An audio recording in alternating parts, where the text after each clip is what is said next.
You're watching The Circle this Wednesday morning. Now, visiting galleries and pontificating about the meaning of art can make us all feel a bit silly and try hard. However, a new exhibition, Art of the Brick, is accessible to all. The fine art sculptures are actually made out of Lego and seem to have managed to convert our roving reporter, Swan Lynch, into an appreciator of art. Let's have a look. Check out all this Lego here.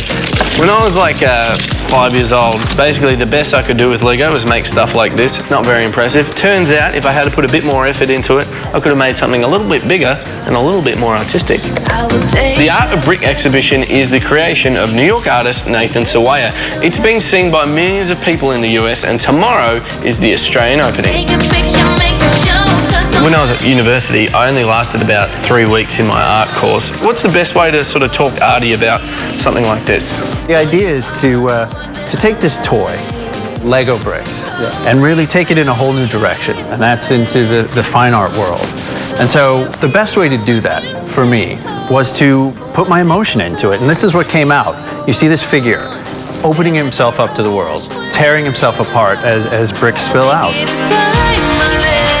It's not something that is built very quickly. Does the emotions sort of slip away and you kind of forget halfway up through the chest what you were talking about? No, I mean, the process does take a lot of time. It's not something that happens overnight, but start by sketching out the idea.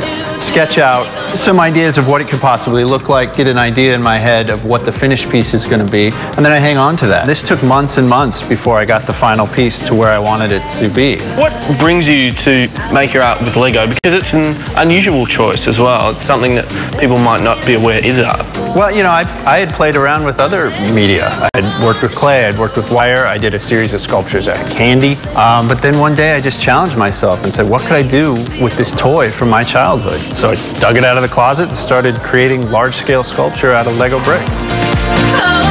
Have you ever completely just kicked it down and smashed it? So there have been moments when I've been working, you know, and I'll be halfway through a sculpture and not liking how it's turning out, and I'll chisel away days worth of work. But that's part of the process. You sold quite a few of your artworks to some quite big names. Donald Trump, I believe. Is this true? Correct, yes. What is it about Lego that you think may bring a whole new legion of fans?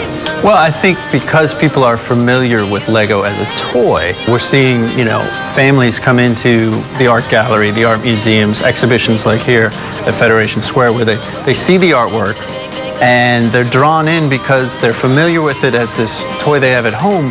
But then when they see it created as sculptures, they relate to it on a whole new level. Do you think it'll inspire maybe younger kids to start doing it, or newer artists to change their style? Absolutely. I've been contacted by so many artists and kids who say, I'm going to be like you. I want to do what you do, or create artwork out of Lego, that I would not be surprised if 5 years from now we see a whole Lego art movement. But then does that mean you have to move on to something else to be ahead of the times? Absolutely, absolutely. And I'm happy to take on a new challenge. All right, cool. Well, I'm thinking we get a couple of matchsticks. We start now. I like it. And that's where the big bucks are. Sounds good. You got Donald Trump's phone number. Done. I've got a phone. I'll need some credit. Let's go get some. All right, we'll do it. All right, well, I may never be an art expert, but I think we can all appreciate an artwork as cool as this. I mean, look at it. It's a dinosaur made of Lego. I hope there's more where this came from. Thanks, Sean. Isn't that fantastic? Brilliant.